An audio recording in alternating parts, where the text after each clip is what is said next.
A lot of people confuse luck with skill. Market में अगर आपने 8-9 साल टिक गए ना, आपको सिर्फ 1 साल चाहिए दुनिया भर का पैसा कमा सकते। काफी लोग अपने आप को डिप्रेस इसलिए कर लेते कि हम वॉरेन बफेट सर जैसे रिटर्न क्यों नहीं बना पा रहे। ही इज एन आउटलायर यार। हमारी सोसाइटी ना स्टेटस ड्रिवन सोसाइटी है, वेल्थ ड्रिवन सोसाइटी नहीं है। हमको स्टेटस ज्यादा प्यारा है। हमको इससे ज्यादा मतलब है कि पड़ोसी शर्मा जी के पास कौन सी कार है, हमारे पास वो कार है कि नहीं, भले ही हम कर्जे में लेके आए। तो wealthy people are not here for show off. वो कोई भी चीज कर रहे हैं तो that is a motive.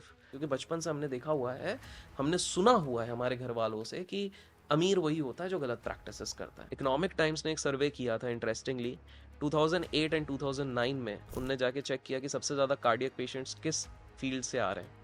All were stock brokers, mostly stock brokers या स्टॉक मार्केट में निवेश करने वाले लोग थे। आई थिंक ग्रोंडा ब्रायन, जो जिसने बहुत पॉपुलराइज किया है द सीक्रेट एंड काफ़ी सारी उनकी किताबें आई हैं, उन्होंने भी इस एस्पेक्ट के बारे में काफ़ी बात करी है। लेकिन इंटरेस्टिंगली 30 या 40 मिलियन कॉपीज़ बिकी हैं, 40 मिलियन कॉपीज़ बेस्ट सेलर होने के बाद भी मेरे को 40 मिलियन मिलियनर्स नहीं दिखते हैं जिनने वो पढ़ी है। फॉर एग्जाम्पल, हमारे देश में मारवाड़ियों की शादी is all together a different level. मतलब काफ़ी लोग तो ये भी कहते हैं कि मारवाड़ीज की जो शादी होती है विद ड्यू रिस्पेक्ट, वो शादी is more of show off हो जाती है कि किसकी बेटर है as compare to just treating the people. आज सबसे ज़्यादा जो लोग परेशान है फाइनेंशियली, इट इज़ बिकॉज वो लोन के चंगुल में फंसे हुए हैं, वो क्रेडिट कार्ड के चंगुल में फंसे हैं। And it is all because of their emotional decisions. Because पैसा दिवाली पे नहीं बनता, दिवाले पे बनता है। जब सबका दिवाला बन रहा है ना, उस समय पे पैसे डालो, दिवाली में पैसा निकालो। क्योंकि दिवाली में हर कोई क्या करता है, जब 10 की चीज़ 100 हो जाती है तब सब लगाते हैं, अरे 100 हो गई। जब 10 होता है तब कोई बात नहीं करता। प्रॉब्लम है अब 10 पे लगाओ, दैट इज़ बेटर। जब हम द जर्नी विदिन की बात करते हैं तो यहाँ पे बात हो रही है आपके ओवरऑल वेलबींग की। और हमारे ओवरऑल वेलबींग का एक बहुत इंपॉर्टेंट एस्पेक्ट है फाइनेंशियल वेलबींग। फाइनेंस को कैसे समझें, इन्वेस्टमेंट्स को कैसे समझें, अपनी फाइनेंशियल हेल्थ को कैसे बेटर करें, उसका डायरेक्ट इम्पैक्ट है हमारी क्वालिटी ऑफ लाइफ पे। तो आज के इस एपिसोड में हम फाइनेंस और इन्वेस्टमेंट्स को ही डिकोड करने वाले हैं विद आवर टुडेज गेस्ट। आज के हमारे गेस्ट एक स्टॉक मार्केट इन्वेस्टर हैं जिनका इस फील्ड में 10 साल से भी ज़्यादा का एक्सपीरियंस है। ये साथ ही साथ म्यूचुअल फंड्स, इन्वेस्टमेंट्स और डेरिवेटिव्स के बारे में अपने यूट्यूब चैनल पर काफ़ी बातें करते हैं और लोगों को अवेयर कराते हैं कि वो कैसे अपने फाइनेंसेस को, अपने इन्वेस्टमेंट्स को बेटर प्लान कर सकें। Please welcome Abhishek car on the journey with in podcast.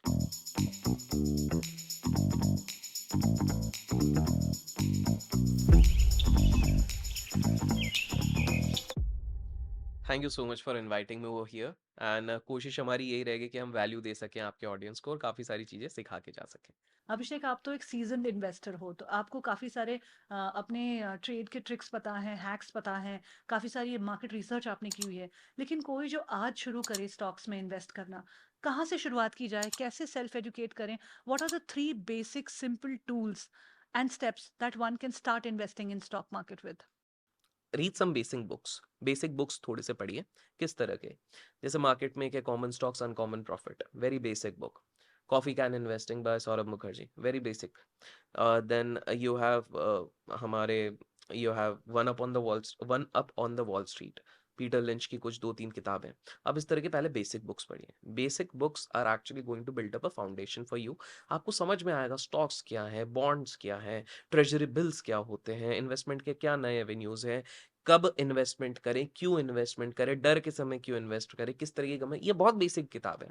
इससे आपका पहले एक बेसिक प्रेमाइज क्लियर हो जाएगा। सेकंड इज, तक आप सही में एटलीस्ट 500 रुपए इन्वेस्ट नहीं करेंगे, तब तक आप सिर्फ सोच में रह जाएंगे। रीजन इज बिकॉज जब आप इन्वेस्ट करते हो ना, तभी आपके इमोशंस इन प्ले आते हैं। और इमोशंस जब आपके प्ले में आएंगे, तभी आपको पता लगेगा कि आप बड़ा जब इन्वेस्ट करोगे तब कैसे होगा। Start with as small as 500 rupees. आपके पास है 50 लाख रुपीज है, start with 500 rupees. Get the feel.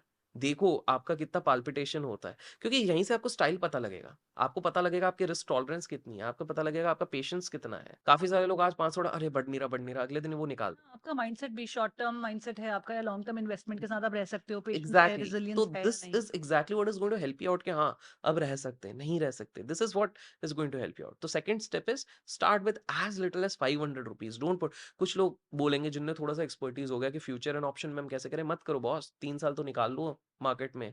Market आज भी इधर है, 20 साल बाद भी इधर है, 60 साल बाद भी इधर ही रहेगा। Start with future, start with normal 500 rupees. दूसरा स्टेप ये हो गया।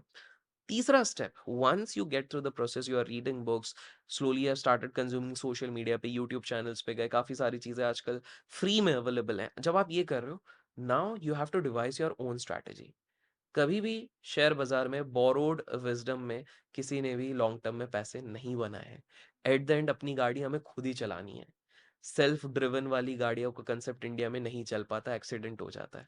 अच्छा, इसमें लक और स्किल की भी एक कॉन्वर्सेशन है ठीक है, इम्पोर्टेंट, अभिषेक। बिल्कुल, क्योंकि जैसा आपने कहा, अपनी गाड़ी आपको खुद ही चलानी है। बिल्कुल। और in the business of making money through stock market, luck का भी एक फैक्टर है जो बहुत इंपॉर्टेंट रोल प्ले करता है। जो आपने पहली दो स्ट्रैटेजीज बताई कि किताबें पढ़ो और एक छोटे अमाउंट से शुरू करो, वहां से आप शायद एक स्किल डेवलप करते हो, अपना अंडरस्टैंडिंग एक मार्केट की डेवलप करते हो। लेकिन एक जो अनप्रिडिक्टेबल एस्पेक्ट है जो कि लक का है, उसका भी एक रोल है। तो how does one navigate with देखिए दीस टू लक वेरी। क्या होता है, इसको सिंपल से समझिए। अगर आप प्रिपेयर्ड हैं, उसके बाद आप कहीं पे जाते हैं, आपको पता है ये 2 टाइम्स हो सकता है इन्वेस्टमेंट, वो 2 टाइम्स की जगह पर 5 टाइम्स हो गया with in that same period of time. This is luck, because at the right place of time you were at the right stock और इन्वेस्टमेंट। उसी टाइम पे वहां पर एक और अच्छी न्यूज़ आ गई which you didn't know earlier. This is luck. तो लक आपको वो 1 का 5x करने के लिए हेल्प करेगा, लेकिन 1 टू 2x करना या 3x के लिए तो आपको आपकी रिसर्च, आपकी प्रिपेयर्डनेस करनी ही पड़ेगी। अ lot of people confuse luck with skill. काफी सारे लोग अपने लक को स्किल के साथ कंफ्यूज हो जाते हैं। 2020 की अगर बात करो, कोविड क्राइसिस के बाद अगर किसी ने भी किसी भी रैंडम स्टॉक में पैसा लगाया था तो उसने 30-15% का रिटर्न हर बनाया। किसी ने बनाया, बहुत यंगस्टर्स ने, जेन सबने ज़ी, बनाया, सबने। 22, 23, 24 साल के बिल्कुल। बच्चों ने 5-5, 10-10 गुना पैसा बनाया। But that was luck. और उनको लगा कि हम एक्सपर्ट हो गए हैं इस और फील्ड उसके में। बाद उनने पूरा वो 10 गुना पैसा लगा और पूरा ज़्यादा डुबा ही दिया। दबा दिया उसको। बिकॉज़ वही हो गया, उन्होंने अपने लक को स्किल समझ लिया। That is the big mistake. Skill overnight develop नहीं होगी। आपको मार्केट साइकिल्स देखने पड़ेंगे। मार्केट साइकिल्स 4-5 साल में एक बार आते हैं। इसलिए कहते हैं कि एवरेज एक बंदा जब मार्केट में अगर टिक भी जाता है 8 से 9 साल, तो वो बंदे में एक बोल सकते हैं कैलिबर है कि वो मार्केट से निकाल सकता है एक लंबा बड़ा पैसा। मार्केट में अगर आपने 8-9 साल टिक गए ना, आपको सिर्फ 1 साल चाहिए, दुनिया भर का पैसा कमा सकते हो। Problem is, the interesting fact is 90% of the market participants leave the market in the first 3 months. And those who are remaining, they mostly leave in 3 years. तो अगर आप में से कोई देख रहा है जो 3 साल बाद भी कहीं ना कहीं डटा हुआ है, एंड ऑब्वियसली लोन या बोरोड फंड से या बोरोड विजडम से नहीं, अपनी विजडम से, तो there is a high possibility कि आप लोग का यहाँ पर एक ब्राइट फ्यूचर हो सकता है। तो luck has a role to play, I wouldn't say कि बिल्कुल नहीं है। बट लक कैसे हो सकता है? फॉर एग्जाम्पल आज मैं बताऊं, एज ऑफ नाउ जब हम रिकॉर्ड कर रहे हैं, लक ये है कि मैंने सोशल मीडिया पे भी बोला था ठीक 3 दिन पहले कि मैं अपना 30 to 40% इन्वेस्टमेंट्स बुक कर रहा हूँ, और आज सेंसेक्स 1000 पॉइंट गिरा है। तो आई वुडंट से कि मैं बहुत ब्रिलियंट इन एनालिसिस था, बट मैं कहूंगा कि हो सकता है वो थोड़ा सा लक था। बिकॉज जस्ट 3 दिन बाद ये हो ना, वाइल आई एम ट्रैवलिंग, एक तो बड़ा कोइंसिडेंस है, जब भी मैं मुंबई ट्रैवल करता हूँ उस दिन एक बड़ा फॉल आता है। तो गाइज फॉलो करा जा सकता है मुझे देखने के लिए कि मैं कब मुंबई ट्रैवल कर रहा हूँ, ताकि आप ये देख सकें। But this is a coincidence, so I would say कि ये मेरा लक था। मैं अगर अब इसको सोचूं मैं कितना स्किलफुल था, नहीं, because there is a high possibility हो सकता है यहाँ से भी बाजार और ऊपर जाएगा और जा सकता है। इसलिए मैंने सेफ साइड 30-40% ही बुक किया। I am still holding the others because they are still in profit. But the point is, आप पूरी तरीके से लक पे निर्भर नहीं हो सकते। एक दिन धोखा दे देगी, आप फंस जाओगे। तो स्किल्स आप थोड़े डेवलप कीजिए and then luck would come in. Abhishek, कहा जाता है that rich gets richer and the poor gets poorer. कहने का मतलब ये है कि जो अमीर लोग हैं वो और अमीर होते जाते हैं और गरीब लोग और गरीब होते जाते हैं। मोर सो इन आवर कंट्री इंडिया। ये ग्लोबल कॉन्टेक्स्ट में भी शायद सही है, लेकिन हमारी कंट्री पे बहुत ज़्यादा अप्लाई होता है कि अमीरों के पास और ज़्यादा पैसा आता जा रहा है, गरीब और ज़्यादा गरीब होते जा रहे हैं। तो जो अमीर लोग हैं, जो रिच लोग हैं, इनको कौन सी ऐसी सीक्रेट सॉस पता है, कौन सा ऐसा सीक्रेट मेथड पता है that they are able to multiply their money? It's all about belief system. Belief क्या होते हैं कि सर, एक नॉर्मल इंसान का, स्पेसिफिकली इंडिया में एक हमारा क्रैब कल्चर है। Crab culture in the sense, अगर एक बंदा ऊपर उठेगा 10 लोग नीचे खींचने बैठ जाएंगे। तो ये एक क्रैब कल्चर है। ये वेल्दी माइंडसेट पे नहीं होगा। वेल्दी माइंडसेट बोलेगा अच्छा मैं बढ़ाऊं तू भी बढ़ जा, सब बढ़ो, साथ में बढ़ते हैं, कोलैबोरेटिव रहता है। पर इंडिया में क्या रहता है, अगर कोई अचानक से बढ़ गया, इसने पक्का कुछ झोल किया है, ये गलत इंसान है, ये बकवास इंसान है, ये करप्टेड इंसान है, यही चीज हम एक लगा देते हैं। This is all because of belief system. क्योंकि बचपन से हमने देखा हुआ है, हमने सुना हुआ है हमारे घर वालों से कि अमीर वही होता है जो गलत प्रैक्टिसेस करता है। क्योंकि पुराने बहुत पुराने साल ज़माने में ये चीज़ होती थी। हमारे पास ऐसे एग्ज़ाम्पल्स हैं जहाँ पे बिल्कुल। शायद इस तरह की एक धारणा बन गई। पता है आउटलायर्स के साथ कभी हमको कंपेयर नहीं करना चाहिए। Same goes with positives and negatives. काफ़ी लोग अपने आप को डिप्रेस इसलिए कर लेते हैं कि हम वॉरेन बफेट सर जैसे रिटर्न क्यों नहीं बना पा रहे। ही इज़ एन आउटलायर यार। 60 साल में दूसरा वॉरेन बफेट नहीं बन पाया। He is an outlier. तो आपको आउटलायर चाहे पॉज़िटिव्स हो या नेगेटिव्स हो उनके साथ कंपेयर करना पहले छोड़ना पड़ेगा। क्योंकि वो हर किसी की जर्नी नहीं हो एग्ज़ैक्टली सकती। एक हर्षद मेहता हुआ तो हमने पूरे स्टॉक मार्केट को बेकार बना दिया। अरे भैया हर कोई हर्षद मेहता जैसा स्कैम करके नहीं जाएगा। आते हैं 8-9 साल में एक-एक स्कैम आता है, ठीक है। हुँ। बट इट्स नॉट नेसेसरी कि everyone is going to destroy wealth या इस तरह की चीज़ें। So that's the first thing. तो बिलीफ सिस्टम चेंज करने की ज़रूरत है। तो जो अमीर लोग होते हैं ना उनका एक माइंडसेट अलग रहता है। पहली चीज़ है वो एक पॉजिटिव अप्रोच रखते हैं। वो दिन भर के इसमें नहीं पड़ेंगे। मैंने आज तक किसी भी अमीर इंसान को नहीं देखा है जो जाके दुनिया भर के लोगों की लेग पुलिंग करेगा। As simple as that. मैंने कभी नहीं देखा वॉरेन बफेट सर ट्विटर पे आके बोल रहे हैं, "इलॉन मस्क तू क्या कर रहा है? फालतू काम कर रहा है, ये बंद कर। इलॉन मस्क तेरी कंपनी डूब जाएगी।" वो ये नहीं कहते ज़ुकरबर्ग तू खत्म हो जाएगा, बर्बाद हो जाएगा, तू फ्रॉड इंसान है, ये सब चीज़ें नहीं करते। ये एक नॉर्मल माइंडसेट, एक वीक माइंडसेट ये सारी चीज़ें करते हैं। दूसरी चीज़ इनके लिमिटिंग बिलीफ्स नहीं होते हैं। व्हाई? बिकॉज़ दे नो कि अगर मैं थोड़ा-सा रिस्क लूँ, कैलकुलेटिव रिस्क लूँ, with my mindset, with my intellect and if I work hard तो मैं पैसे बना सकता हूँ, खुद के लिए भी बना सकता हूँ, सोसाइटी के लिए बना सकता हूँ। तीसरी चीज़ है वो थोड़े प्रैक्टिकली सोचते हैं। प्रैक्टिकली इन द सेंस आज के समय पे काफ़ी लोग बोलते हैं, "इतना पैसा कमा के क्या करोगे? चैरिटी कर लो, चैरिटी कर लो।" बोलना काफ़ी आसान है। काफ़ी लोग बोलते हैं, "मैं बड़ा होकर चैरिटी बनूँगा, पैसा तो कुछ भी नहीं है।" भाई साहब अगर आपको अज़ीम प्रेमजी जैसा 6 करोड़ 6000 करोड़ का अगर चैरिटी भी करना है, उसके लिए पहले 6000 करोड़ बनाने पड़ेंगे। सो प्रॉब्लम है हमारी सोसाइटी ना स्टेटस ड्रिवन सोसाइटी है, वेल्थ ड्रिवन सोसाइटी नहीं है। हमको स्टेटस ज़्यादा प्यारा है। हमको इससे ज़्यादा मतलब है कि पड़ोसी शर्मा जी के पास कौन-सी कार है, हमारे पास वो कार है कि नहीं भले ही हम कर्ज़े में लेके आएँ। रादर देन हम ये सोचें कि मैं इतना वेल्दी हो जाऊँ कि यार अगर वो कार नहीं भी हो ना मेरे को फ़र्क नहीं पड़ता है। क्योंकि शर्मा जी हर दिन काम कर रहे हैं, लेकिन मैं हर दिन वेकेशन पे जा सकता हूँ। ये ना एक वेल्दी लोगों का माइंडसेट होता है कि उनको शो ऑफ नहीं करना है, उनको लोगों को दिखाने के लिए अपनी वेल्थ नहीं दिखानी। जैसे आप अगर हम अभी ज़ुकरबर्ग की बात कर रहे हैं, every day wearing a black T-shirt और एब्सोल्युटली। कुछ उनको शो ऑफ नहीं करना है। क्या वो बड़े-बड़े ब्रांड्स नहीं पहन सकते? उनको अपनी लाइफ में से एक डिसीजन कम लेना है। इसको आप सिंपल सा देखिए ना, अगर आपको सड़क पे एक लैम्बोर्गिनी दिखती है, आप कभी नहीं बोलते हो यार इसका क्या ओनर होगा यार, गजब कितना स्मार्ट होगा, पागल हो रहे हैं। नहीं, वो सब लैम्बोर्गिनी की फोटो उठा रहे हैं। Nobody cares whose Lamborghini is this, everybody cares वाह क्या लैम्बोर्गिनी है।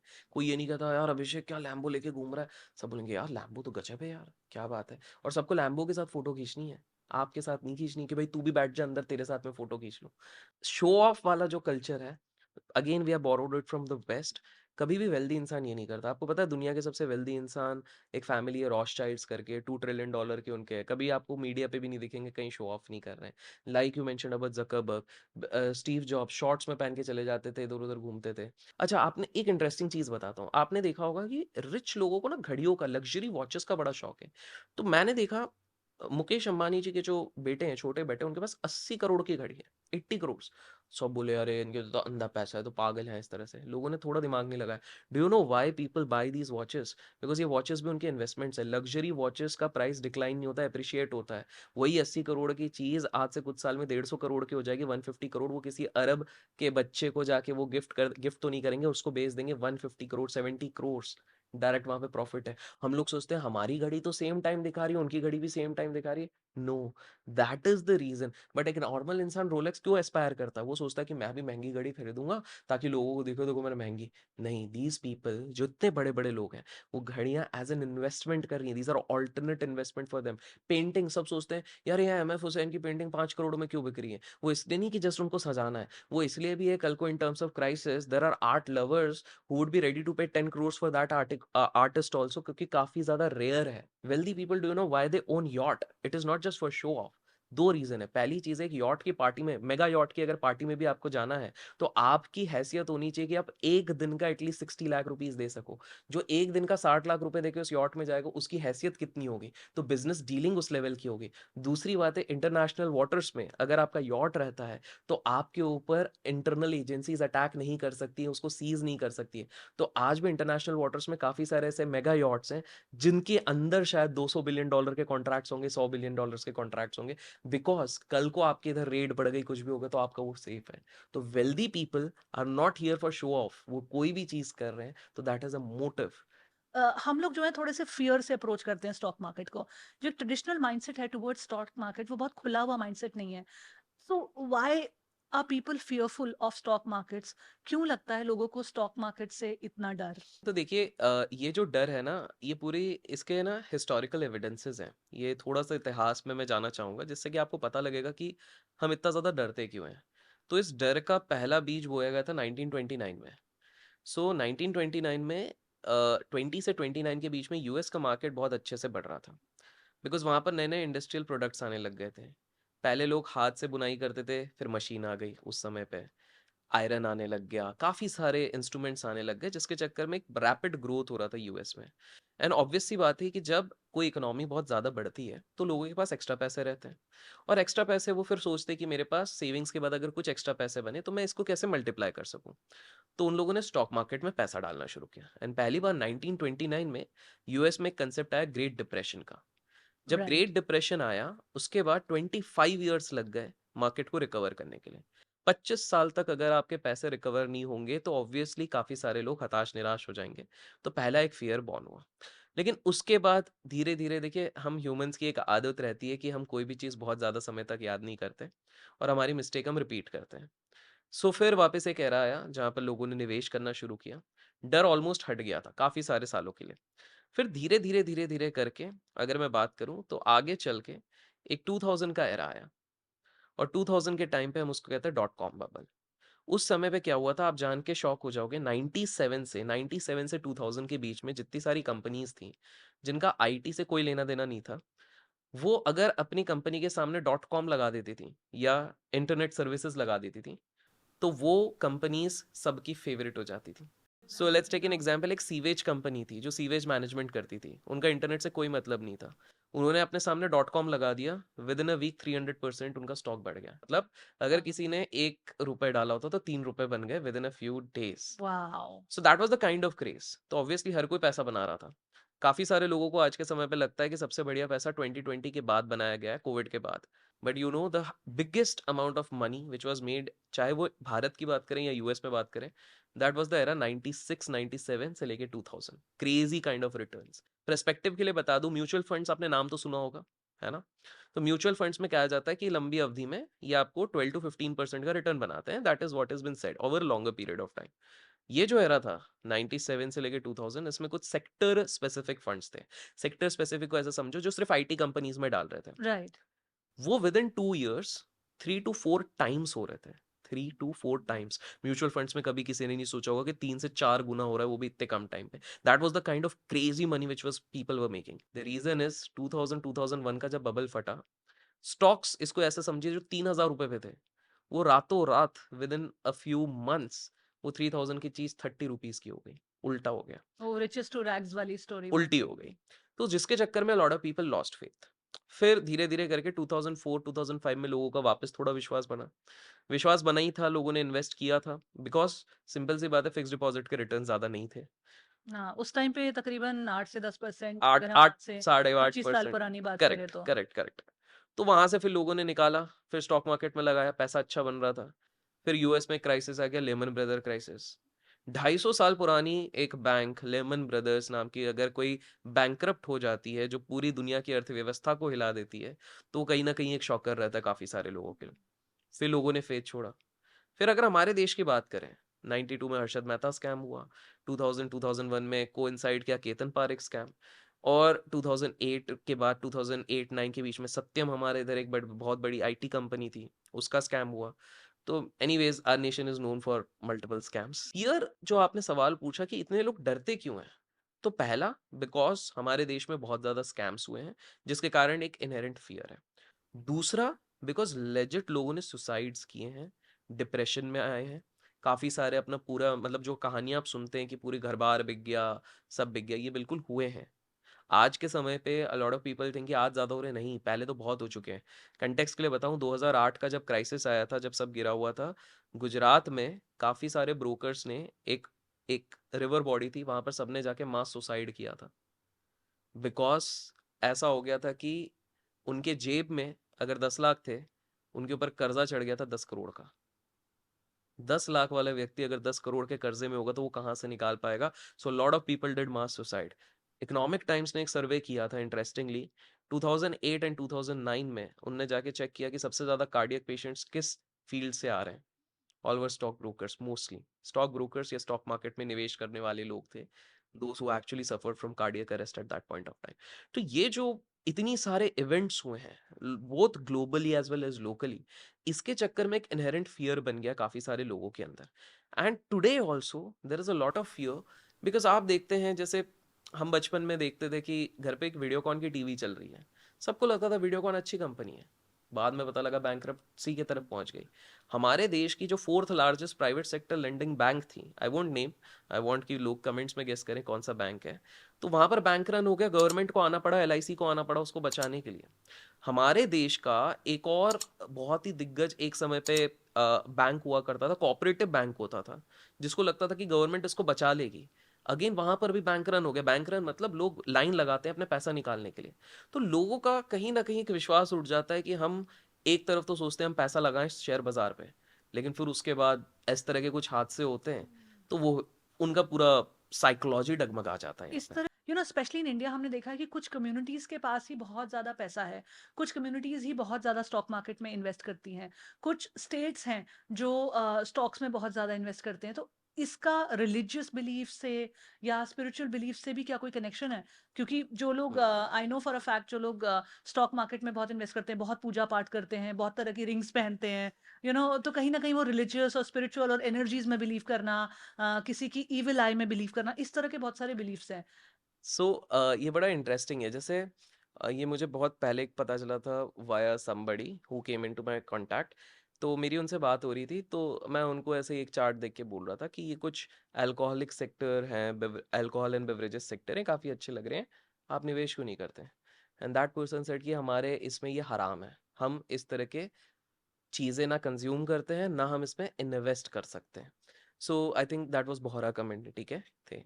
तो आई रियलाइज्ड कि ये जो कम्युनिटीज़ हैं, स्पिरिचुअलिटी से ज़्यादा रिलीजियस वाले आप चीज़ बोल रहे हैं, yes they have influence. Now talking about spirituality, अगर आप देखेंगे गुजरातीज़ एंड मारवाड़ीज़ इन जनरल काफ़ी स्पिरिचुअल होते हैं। देश के सबसे रिचेस्ट इंसान को देखिए, मुकेश अंबानी जी एंड उनकी पूरी फैमिली, इनफैक्ट ऐसा कहते हैं इनको कोई मंत्र पता है जिससे कि इनको बहुत सारा पैसा बन जाता है। I don't know if it is true और नॉट, बट काफ़ी सारे बीच में चले थे कि नीता अंबानी जी जब पूजा करती हैं तो उससे काफ़ी सारा धमाका हो जाता है और काफ़ी अच्छी चीज़ें होती हैं। धमाका इन the sense it's good, in good sense, उनका काफ़ी ग्रोथ एंड प्रोग्रेस होता है।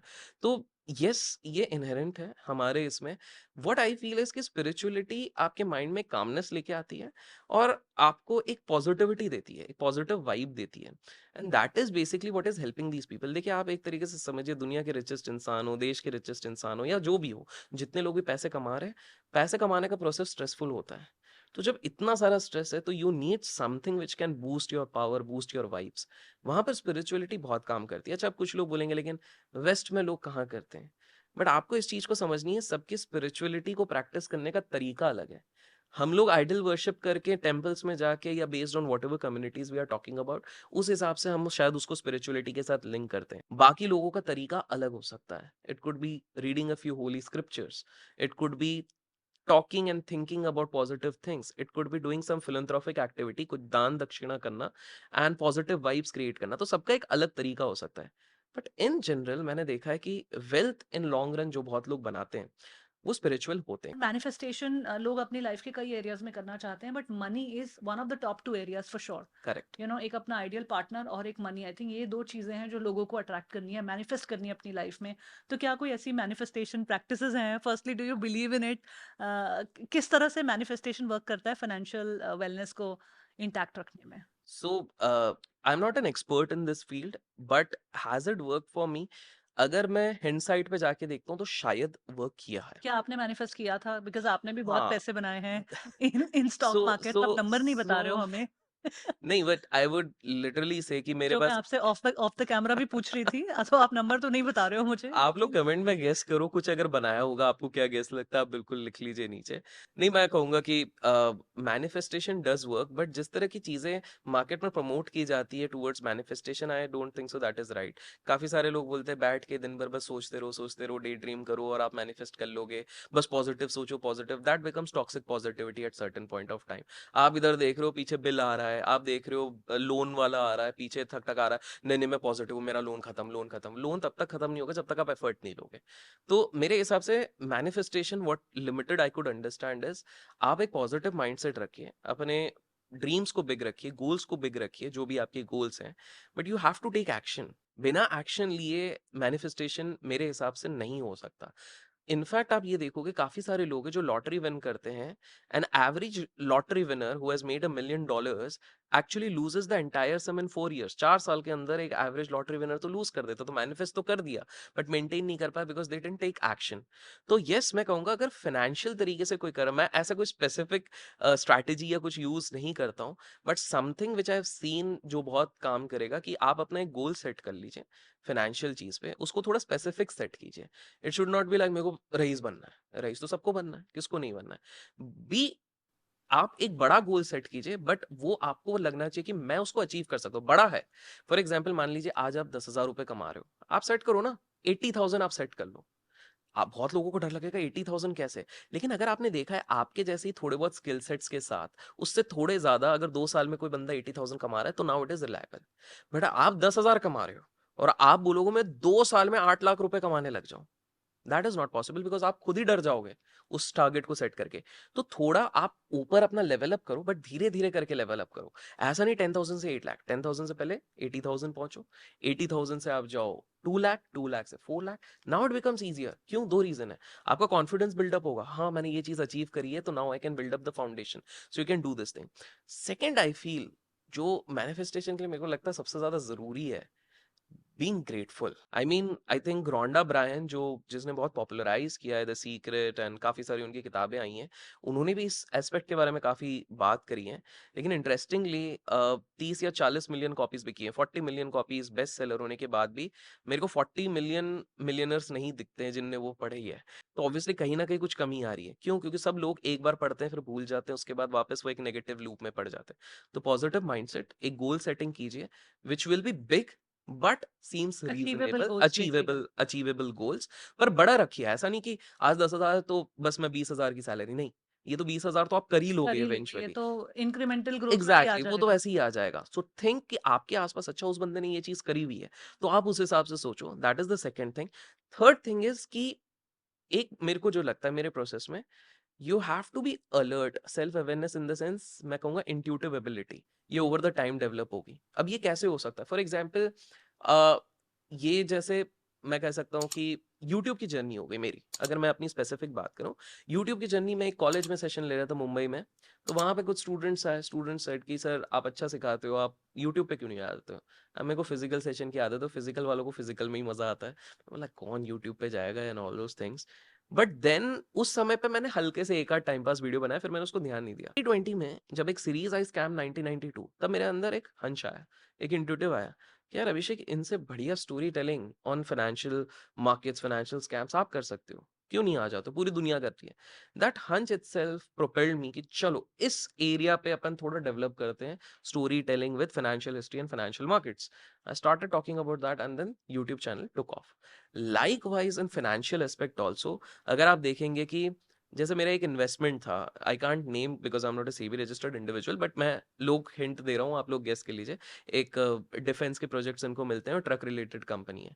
तो वो हंच ऐसा हुआ था कि मैं ऐसे ही उसको ट्रैक कर रहा था, मैंने स्टडी करी, सब कुछ करी थी, 24 रुपए के आसपास मैंने उसको लेना था, 24 रुपीज के आसपास लेना था।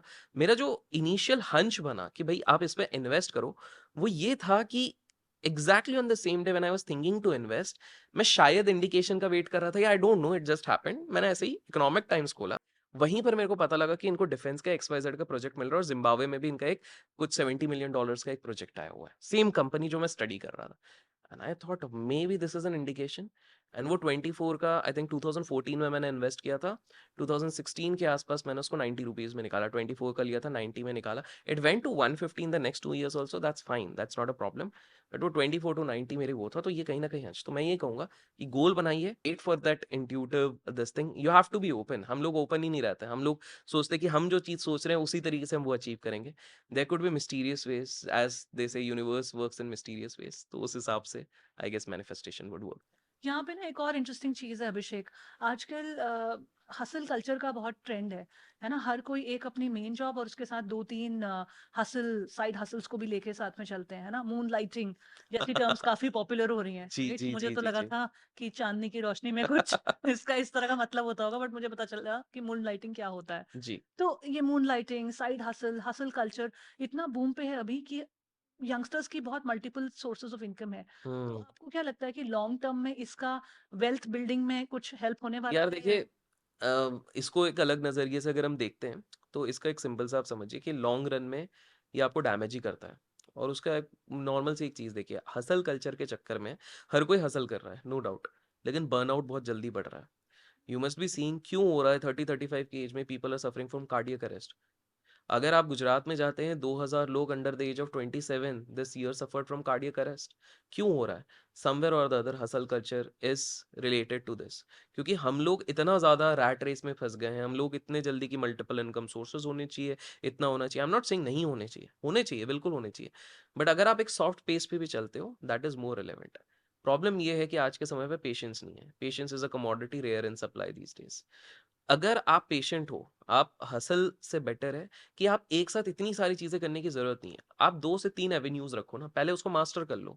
सो let's take an example context के लिए बताऊँ तो आपके अगर कोई व्यूअर है वो जॉब कर रहे हैं। जॉब के साथ-साथ वो दूसरी चीज़ कर सकते हैं कि मेरे को एडिशनल इनकम चाहिए तो डिविडेंड बेस्ड स्टॉक्स जो डिविडेंड्स देते रहते हैं, उस पे हल्का-फुल्का अपना इनकम का इन्वेस्ट करें। तीसरी चीज़ वो कर सकते हैं कि अगर उनको कोई स्किल आती है, जैसे कोडिंग आती है, तो वीकेंड्स पे वो फ्रीलांस प्रोजेक्ट्स ले सकते हैं। That is fine. प्रॉब्लम कब आ जाती है? जब ये तीनों चीज़ों के साथ-साथ वो एक छोटा-सा बिज़नेस भी बना लेंगे। उसके बाद एक फ्रेंड के साथ दूसरा एक और बिज़नेस एक कर क्लाउड लेंगे। किचन भी रन एक कर क्लाउड लिया। किचन भी रन कर लेंगे क्योंकि उनको एक बार 1-2 दिन में अंबानी बनना है। They don't understand that it takes years and years to build that kind of empire. तो ये काफ़ी कॉन्ट्राडिक्टरी होगा, कुछ लोग बोलेंगे नहीं हसल तो ज़रूरी है, पहले 5 साल काम कर लो फिर उसके बाद तो ऐश है। आप मुझे बताओ कितने लोग ऐसे हैं? Out of 140 crore people hardly you would find may be 0.05% people जो एक्चुअली में 30-35 तक ये सारी चीज़ें अच्छे से मैनेज करके उस रेस से निकल पाएँ। द रियलिटी इज़ पैसे की ना एक ख़ास बात है। ये एक जैसे मैस्लोज़ नीड हायरार्की थ्योरी भी कहते हैं, वैसे ही पैसे की एक बात है कि बोलने की बात होती है कि बस इतना कमा लिया उसके बाद मैं निकल जाऊँगा। मैंने भी सोचा था 1 सीआर हो जाएगा उसके बाद मैं निकल जाऊँगा। उसके बाद वो नंबर बढ़ गया।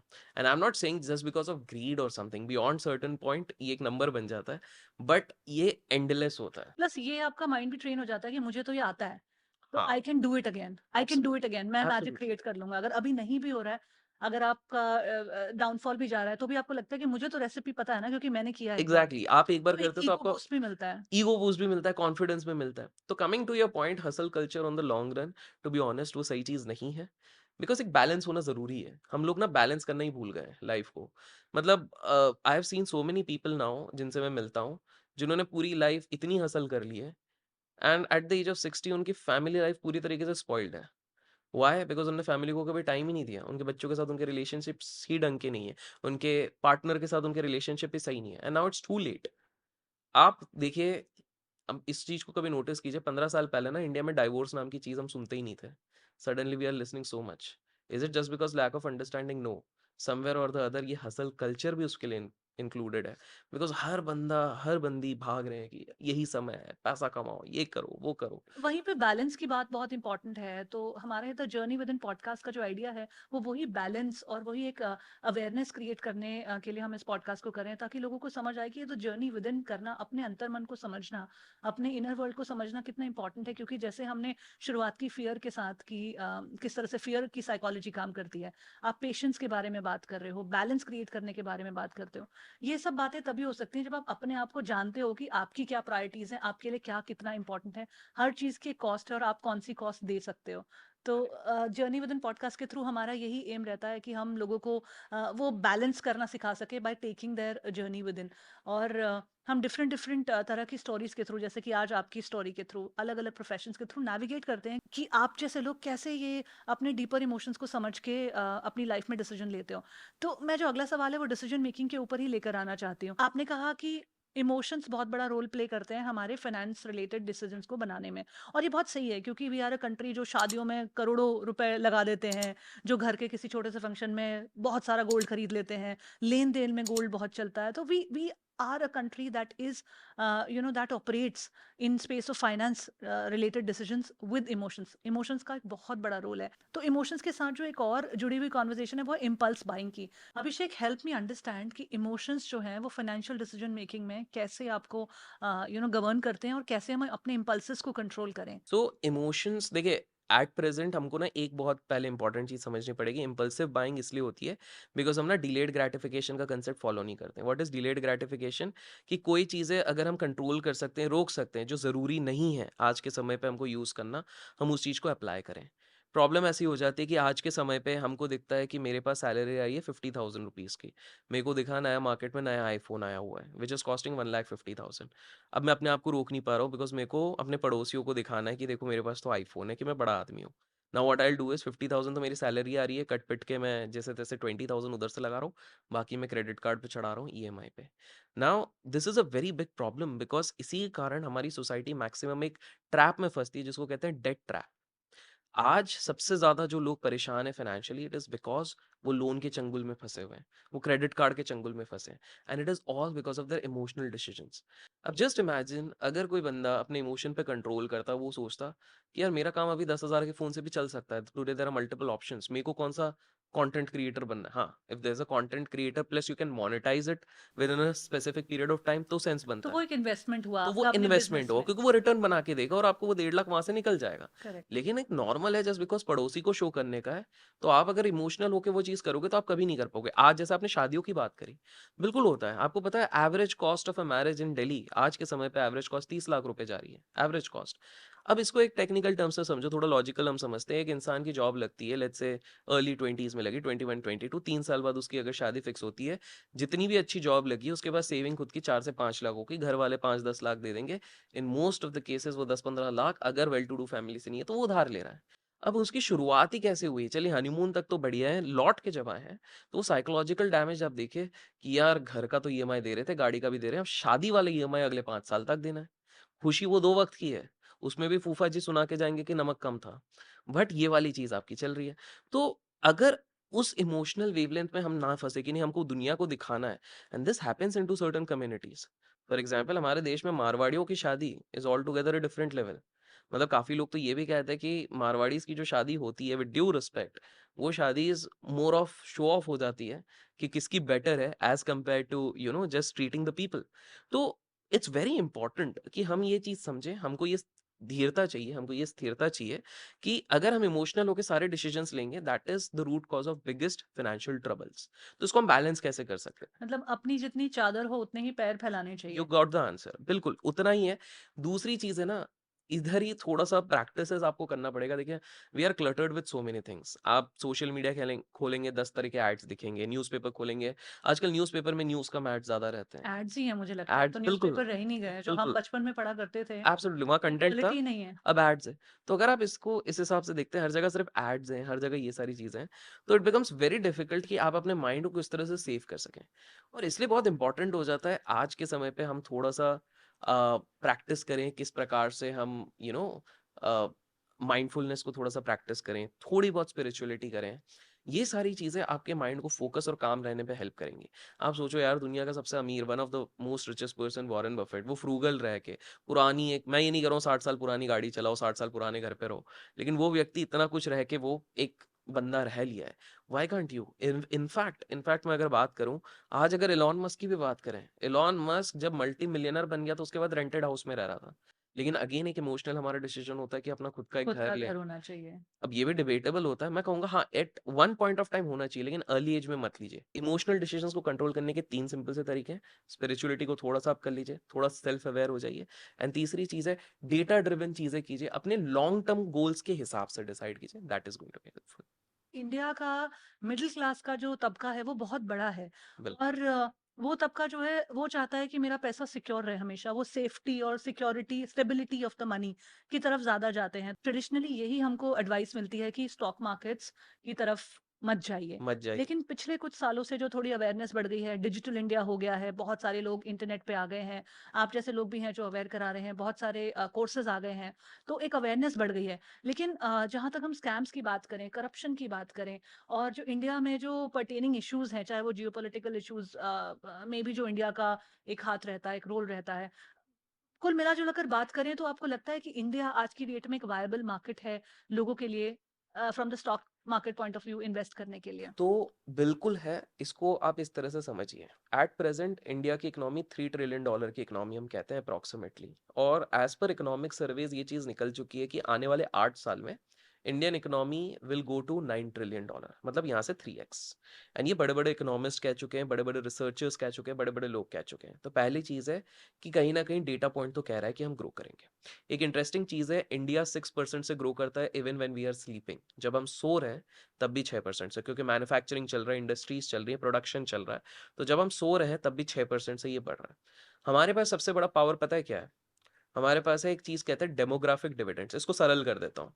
बेसिकली हमारे पास यूथ का पावर है। जहाँ पर हर कोई इस चीज़ से रो रहा है कि पॉपुलेशन बहुत ज़्यादा बढ़ गया है, पॉपुलेशन बढ़ गया है, यही चीज़ हमारे फ़ेवर में आती है। इसको अगर ऐसा समझिए, चाइना जो एक समय पे बहुत ज़्यादा ग्रो किया, वो इसलिए ग्रो किया बिकॉज़ वहाँ की पॉपुलेशन तब कंट्रोल नहीं की गई थी। अब आराम से उनका पॉपुलेशन बढ़ रहा था। इट वाज़ लेटर जब वहाँ पर अब उसके कारण प्रॉब्लम हो रही है व्हिच विल टच। तो चाइना इसलिए बढ़ रही थी क्योंकि आप इसको लॉजिकली अगर सोचा जाए, सबसे ज़्यादा इनोवेशन ओल्ड माइंड्स नहीं करते, यंग माइंड्स करते हैं। सबसे ज़्यादा एक्टिव ओल्ड माइंड्स नहीं होते, यंग माइंड्स होते हैं। और सबसे ज़्यादा कंजम्पशन, एक सिंपल सी बात है, मर्सिडीज या बीएमडब्ल्यू 75 ईयर्स पे बहुत कम लोग चलाना चाहेंगे।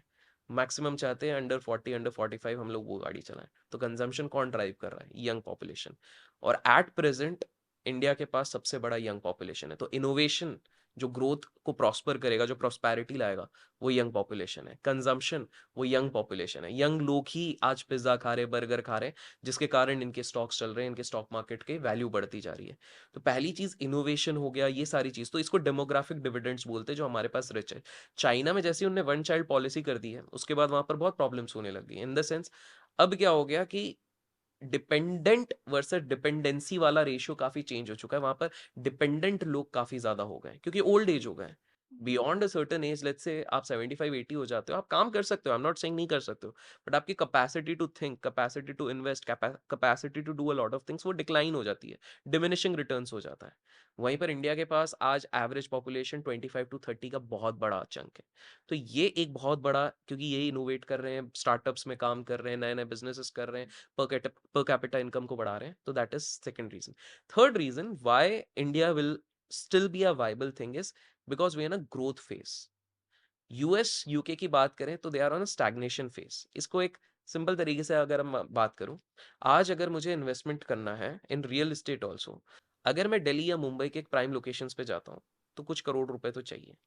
और उस करोड़ को लगाने के बाद भी मेरा जो एप्रिसिएशन होगा वो शायद एनुअली 10-12% का मुश्किल हो, से। मुश्किल से। दैट इज, रेंटल यील्ड्स तो उससे भी कम जा रही हैं, रेंटल तो two to 2.5% and half percent है।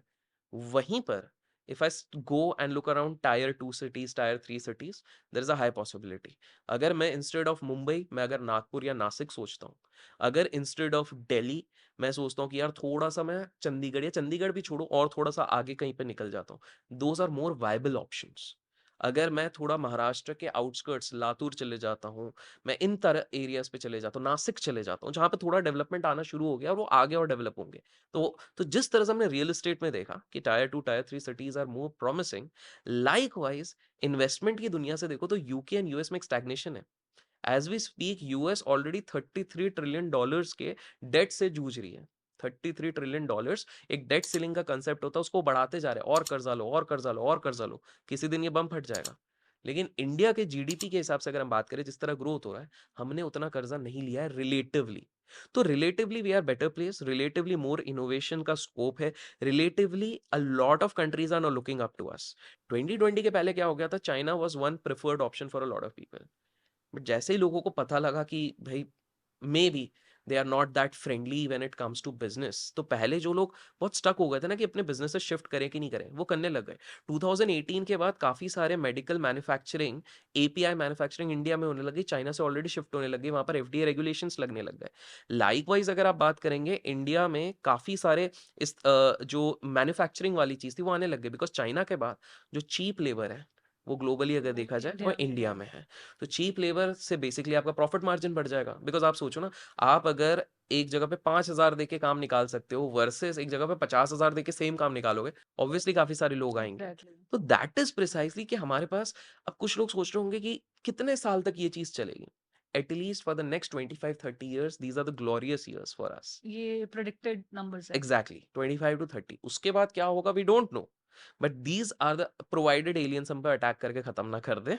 बट अनटिल अनलेस वो चीज नहीं होगी, we are into a soft space. तो मैं तो लोगों को इसलिए सजेस्ट करूंगा कि डोंट थिंक कि जस्ट बिकॉज करें कि नहीं करें, इधर इतना पॉलिटिकल ड्रामा है, जियो पॉलिटिकल ड्रामा है। बिकॉज एक चीज हमेशा याद रखें, इंसान हो या इंडेक्स हो या जो स्टॉक मार्केट होता है या इकोनॉमी हो, एट द एंड ऊपर ही जा रहा है। और इसका इतिहास आप ब्लूप्रिंट लीजिए। 1992 में हर्षद मेहता का स्कैम हुआ, सबने कहा कि अब इकोनॉमी रिकवर नहीं करेगी, वहां से कर गई फिर ऊपर गई है। फिर हमने 2000 में बात करी, केतन पारेख का स्कैम हुआ, सबने बोला अब सब खत्म, अब नीचे गई फिर वापस ऊपर हो गई। 2009 में हमने सत्यम की बात करी, नीचे गई फिर वापस ऊपर हो गई। इसके बीच में कुछ असैसिनेशन पॉलिटिशियंस को हुआ, सबने बोला अब सब खत्म, नीचे गई फिर ऊपर हो गई। उसके बाद पीएनबी का घोटाला हुआ, किंगफिशर का घोटाला हुआ, बहुत सारे घोटाले हुए, बट फिर वापस नीचे जाके ऊपर। कोरोना में सबने बोला अब तो दुनिया खत्म है, अभी वापस लोग बोल रहे हैं 2026 में दुनिया खत्म हो जाएगी, पार्टी कर लो। कुछ खत्म नहीं होता, नीचे जाता वापस ऊपर आ जाता। तो मेरे हिसाब से आई don't know about other countries, अगर दूसरे कंट्रीज में देखेंगे स्टैग्नेशन आया हुआ है, लेकिन इंडिया में अभी काफी ज्यादा स्कोप है, इसलिए भारत में निवेश करना चाहिए। ये एडवाइस सुनने में मिलती है जो बहुत रैम्पेंटली आपको गूगल पे भी दिख जाएगी, that you should stay loyal to your stock, और आपको बहुत एंग्शियस नहीं होना है, आज कम गया तो परसों ऊपर जाएगा। कैसे पता चले कि how do you make your decisions in this scenario, कि आपको लॉयल रहना चाहिए या आपको पुल आउट कर लेना चाहिए, गॉट स्पेशली इट। जब स्टॉक नीचे जा रहा हो? तो पहली बात है, लॉयल उस चीज के साथ रहो जो आपके साथ लॉयल है। टू एलैबोरेट दिस थिंग, आपकी इन्वेस्टमेंट एक थेसिस होती है before you enter any particular stock. वहीं पर अगर आपका थेसिस बदलता है तभी आप निकलिए। एग्जाम्पल के तौर पे, आपने इन्वेस्ट किया किसी पर्टिकुलर इन्वेस्टमेंट पे या स्टॉक पे जो फूड बिजनेस में है, काफी अच्छा कर रहे हैं, बेवरेजेस बिजनेस में काफी अच्छा कर रहे हैं, लेट्स से बेवरेजेस बिजनेस में, लेकिन अचानक से वो अपने कोर कंपिटेंसी को छोड़ के एयरलाइंस के अगर बिजनेस में आ जाते हैं, that is the first red signal. Because जो बंदा, जिसकी industry expert in beverages, it's not necessary वो एक अलग ऑल टुगेदर में एक्सपर्ट होंगे। And people can guess in the comments ये मिस्टेक किसी ने करी है जो लोग, अभी बहुत सारे ब्रांड्स रिलायंस को देखकर, टाटा को देखकर, ऐसे बड़े बड़े करते हैं, ब्रांड्स को लेकिन देखकर इस तरह के हाँ आजकल हाँ, काम बट कर रहे यू हैं। Need to understand they are conglomerates, उनके पास बहुत R&D टीम्स है, काफी सारी चीजें हैं। बट यही चीज किसी और ने भी करी जो अभी लंदन में बैठे हैं, उनका बेवरेजेस अच्छा चल रहा था, but unfortunately he stumbled into airlines, जो एयरलाइंस उनने बहुत झांकी भी करी, बहुत चला, बट देन अल्टीमेटली वही उनका पतन का कारण बना। तो कोर कॉम्पिटेंसी हर एंटरप्रेन्योर का एक अलग रहता है, एवरीवन कैन नॉट डाइवर्सिफाई। आपके, अगर मैं नोएडा और इधर की बात करूं, जो सबसे बड़ा ब्रिज जो बना हुआ है वो जयप्रकाश ग्रुप ने बनाया है। वो उस ब्रिज को बनाते बनाते उनके खुद के, मतलब काफी प्रॉब्लम्स आ गई, डेट का काफी इश्यूज हो गया, and they had actually come down. तो आपको ये चीज समझनी पड़ेगी दैट आपको लॉयल तब तक रहना है जब तक प्रमोटर्स और बिजनेस आपके साथ लॉयल है। प्रमोटर्स के हिसाब से मतलब क्या कहूं, जब तक आपको लग रहा है प्रमोटर आपके लिए काम कर रहा है, बिजनेस के लिए काम कर रहा है, इट इज फाइन। जिस दिन आपने देखा उनके जो प्रमोटर या कंपनी के ओनर है बहुत फ्लेमबॉयंट लाइफस्टाइल दिखा रहे हैं, शो ऑफ कर रहे हैं, अब कुछ लोग बोलेंगे कि यार मुकेश अंबानी ने भी तो एंटिला ले लिया है। कंपेयर इट, $100 बिलियन उनकी नेटवर्थ है, $1 बिलियन का अगर वो घर खरीद लेते हैं, this is just 1% of his net worth. काफी सारे लोग हैं जिनका नेटवर्थ होगा 10 करोड़ का, और वो अगर 9 करोड़ का या 9.5 करोड़ का खाली घर खरीद लेंगे, that is a stupid mistake. This is how you need to understand the contextual difference. तो मेरे हिसाब से लॉयल आप तभी रहिए जब आपको पता है प्रमोटर्स लॉयल है, जब आपको पता है बिजनेस जिस कारण आपने इन्वेस्ट किया था उसी हिसाब से वो वर्क कर रहे हैं, उसी चीज पे गिरता है, इट्स ओके। आपको ऐसा समझना, देखिए हमेशा ना, इन्वेस्ट जब आप कर रहे हो उसको बिजनेस के हिसाब से सोचिए। जैसे कोविड के टाइम पे काफी सारे बिजनेसेस गिर रहे थे, आपको बस बैठ के ये सोचना था कि जिस दिन ये वायरस खत्म हो जाएगा या निकल जाएगा, या टेम्पररी आज नहीं तो कल, ना 2 साल बाद, 3 साल बाद, क्या जिस बिज़नेस पे मैंने पैसा लगाया, वो बिज़नेस तब तक रहेगा या नहीं उस रहेगा? बिज़नेस का क्या इन्हेरेंट पोटेंशियल है? Exactly. So for example Covid के टाइम पे भी अगर आपको कुछ समझ में नहीं आ रहा था, ब्रश करना तो हमने छोड़ा नहीं था, साबुन लगाना हमने छोड़ा नहीं था। तो अगर ब्रश और साबुन से रिलेटेड स्टॉक्स में आपने इन्वेस्ट किया हुआ है, तो उससे निकलने की ज़रूरत नहीं थी, क्योंकि ये टेम्परेरी लॉस है। कल को अगर हर कोई घर पे भी रहेगा, तो भी ब्रश उसको यूज़ करना है, तो भी उसको साबुन यूज़ करना है, तो भी च्यवनप्राश वो खाएँगे, तो भी सारी चीज़ें करेंगे। तो ये आपको समझना है। कोविड के टाइम पे आप सिंपल सा कोई भी वायरस आ गया, कोई भी डिज़ीज़ आ गई, तो सबसे ज़्यादा लोगों को दवाइयों की ज़रूरत पड़ेगी। कुछ नहीं तो हमें दवाइयों के स्टॉक्स पे तो बहुत सारी चीज़ें ना शेयर मार्केट में कॉमन सेंस की चीज़ें रहती हैं। हम लोग अननेसेसरीली कॉम्प्लिकेट करते हैं। असली पैसा एक ना सिंपल सा एक्सपेरिमेंट हुआ था कुछ साल पहले। बंदर थे और कुछ एक्सपर्ट्स थे और बंदरों को बोला था कि भले आप कुछ स्टॉक्स पिक करो, एक्सपर्ट्स को बोला आप कुछ स्टॉक्स पिक करो। 5 साल बाद देखा बंदरों ने जो पकड़ा था उसमें ज़्यादा रिटर्न्स बने। बंदरों ने क्या किया? कुछ नहीं किया, अक्कड़-बक्कड़ करके पकड़ लिया है। तो आपको एक चीज़ समझनी है कि अ lot of times it's not about complicated jargons. Simple सा सोचो मैं कहाँ खाने जा रहा हूँ, मैं कहाँ पे शॉपिंग कर रहा हूँ, मैं कौन-सी चीज़ ले रहा हूँ, उसका ही आपको निकालना है ये किस स्टॉक में है। मैं शॉपिंग करने डीमार्ट में जा रहा हूँ, मैं जाके देखूँगा अच्छा डीमार्ट का स्टॉक है? बिल्कुल है। हम लोग कुछ भी कर लें, जैसे मेरे एक इन्वेस्टमेंट था उसके बारे में थोड़ा-सा मैं बताता हूँ तो आपको साइकोलॉजी समझ में आएगी। क्या हो गया था कि around a few years back एक खबर आई कि इसके अंदर लेड है। तो उसके चक्कर में वो गिर गया बहुत बुरी तरीके से। मैंने एक सिंपल सा लॉजिक लगाया, गाइस आप कमेंट्स में गेस करो कौन-सी कंपनी है। सो मैंने एक सिंपल सा दिमाग लगाया, मैंने बोला मैं बाहर निकला, मैंने देखा स्टूडेंट्स 200-200 रुपए में वो ₹15 वाली चीज़ ब्लैक में खरीद रहे हैं। मैंने बोला ये तो लड़ खाने को तैयार है, इनको तो बिल्कुल वो नहीं है। दूसरी चीज़ मेरे को मैक्सिमम भरोसा इन सारी चीज़ों से ज़्यादा मेरे देश की एक चीज़ पे था और वो था पॉपुलेशन। कुछ भी हो जाए ये तो कम नहीं होने वाला ऑन अ पॉजिटिव सेंस। पर पॉपुलेशन का इससे क्या लेना-देना है? क्योंकि वही कंपनी एक और प्रोडक्ट बनाती है जो कि हर घर का बच्चा 6 महीने का बच्चा खाता है, सेरेलैक। तो मैंने बोला कुछ भी हो जाए, वो बंद हो जाए लेकिन ये तो बंद नहीं होने वाला और हमारे देश में प्रोडक्शन चलते रहेगा। तो मैंने सिंपल सा लॉजिक लगाया, कॉमन सेंस लगाया प्लस इंटरनेशनल कंपनी है, बहुत सारा पैसा है, निकल जाएगी लॉफुल चीज़ों से भी and that is precisely what happened.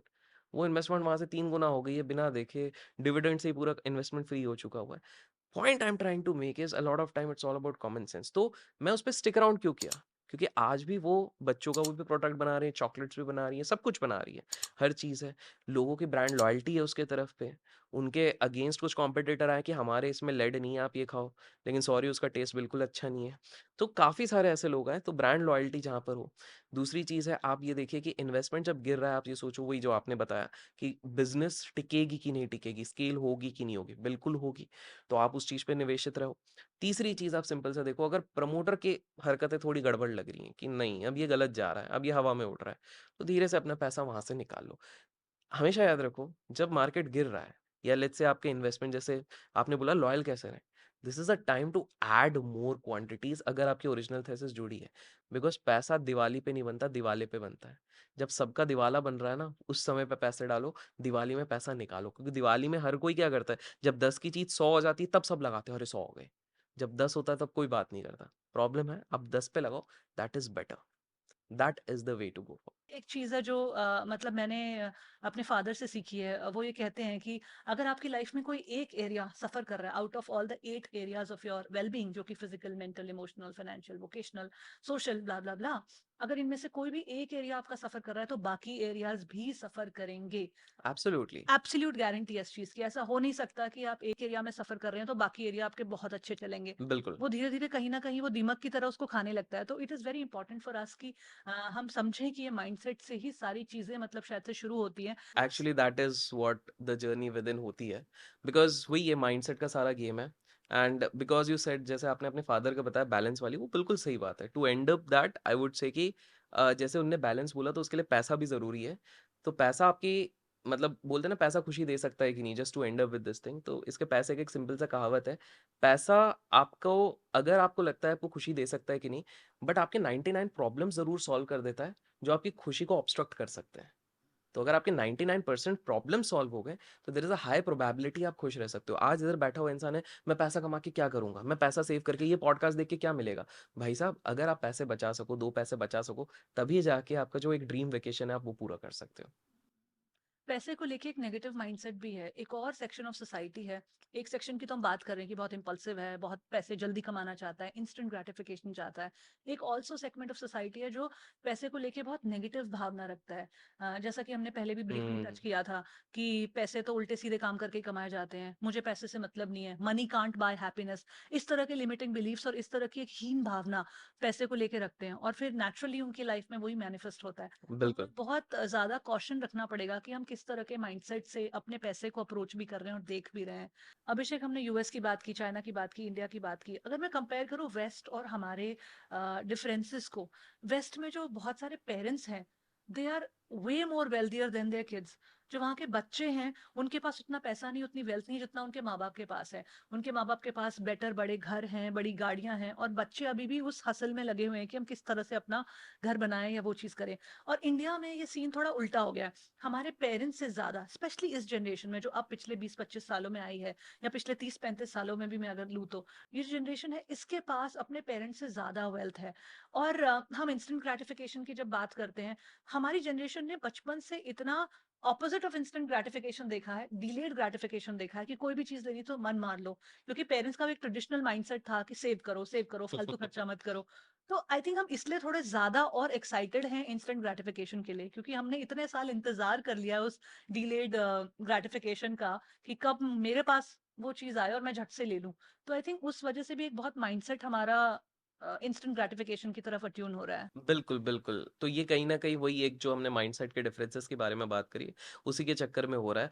And I guess ये इसके कारण भी होता है बेस्ड ऑन द एक्सपीरियंसेस। तो यूएस की अगर हम बात करें तो उनके पेरेंट्स ने जो एक टाइम पे जो क्राइसिस मैनेजमेंट देखा है, जिस तरह के एक्सपीरियंसेस लिए हैं, जो आज की सदी के उधर के लोगों ने नहीं देखा है, तो that is the core main differences. और हमारे इधर अब जो देख रहे हैं कि people are more of enterprising nature. जो आज की सदी के लोग आए हैं, वो ज़्यादा एंटरप्राइजिंग इन नेचर है। Slightly more risk takers हैं, they think beyond, you know, just savings. They are thinking about investing, they are thinking about, they are watching podcasts like these कि भाई हम अवेयर हो। अगर आप पेरेंट्स के time पे जाओगे तब तो पॉडकास्ट छोड़िए, वो एजुकेटिव ज़्यादा चीज़ें देखना नहीं चाहते थे हमारे इधर पे। बल्कि कोई अनकन्वेंशनल एडवाइस भी आती थी तो उसको फॉलो नहीं करते थे। बिल्कुल, नहीं करते थे। बिल्कुल सेफ्टी नेट बट चाहिए था टुडे उन्हें। youngsters are ready to invest into new asset classes like cryptocurrencies. वो लोग रेडी हैं टू अंडरस्टैंड अबाउट जियोपॉलिटिक्स। वो लोग रेडी हैं to understand about various nuances of finance, personal finance, ये सारी चीजें। तो ये एक जो स्ट्रक्चरल शिफ्ट आया, माइंडसेट शिफ्ट आया, उसके चक्कर में ये सारी चीजें हो रही हैं। अभिषेक, आपने आज जो फाइनेंसेस, इन्वेस्टमेंट के बारे में इतनी सारी जानकारी दी है, मेरा तो पूरा दिमाग ऐसे ओपन हो गया है। और उस जानकारी से भी ज़्यादा जो आपने माइंडसेट की बात की, जो आपने अपने आप को समझने की, पेशेंस की, फियर की, एंग्जाइटी की बात की, किस तरह से इसको बेटर मैनेज किया जा सकता है और अपनी फाइनेंशियल प्लानिंग को, इन इमोशंस को मैनेज करके और बेटर बनाया जा सकता है। आई थिंक वो इनसाइट्स मुझे काफ़ी ज़्यादा इंटरेस्टिंग लगी। अब हम इस पॉडकास्ट के एंड की तरफ जा रहे हैं और जाते-जाते मेरा एक कॉमन सवाल हर एक गेस्ट से होता है, क्योंकि मुझे लगता है हर किसी का लाइफ को देखने का नज़रिया अलग होता है और अपने डिसीजंस लेने का, चॉइसेस बनाने का, हर किसी का इनर वर्ल्ड ना एक अलग तरीके से ब्लॉसम करता है। तो मेरा सवाल ये है कि आपने बहुत सारा फाइनेंशियल सक्सेस भी देखा है, आपने बहुत सारे वेल्दी लोगों से भी बहुत कुछ सीखा है, माइंडसेट के बारे में भी बहुत कुछ सीखा है। इस पूरी लर्निंग के बीच में से what is your definition of success? Success is anything which gives you happiness. Success एक रिलेटिव टर्म है। गांव से निकल के किसी के लिए इंजीनियरिंग करना सक्सेस है। शहर से निकल के केवल आईआईटी से इंजीनियरिंग करना किसी के लिए सक्सेस है। तो मेरे हिसाब से एक रिलेटिव टर्म है जिसको आप दुनिया के साथ कंपेयर ना करो तो बेटर है। अपने सक्सेस के टर्म अपने आप बनाओ। अगर आप दुनिया के टर्म्स के हिसाब से चलोगे तो sadly most of the cases दुनिया आज के समय पे केवल मनी मेट्रिक्स के हिसाब से आपके सक्सेस को डिफाइन कर रही है। आपके पास कितना पैसा है, कितनी मटेरियलिस्टिक पोजिशंस है, विच इज़ रॉन्ग। वो आपको फ्रस्ट्रेट कर देगी।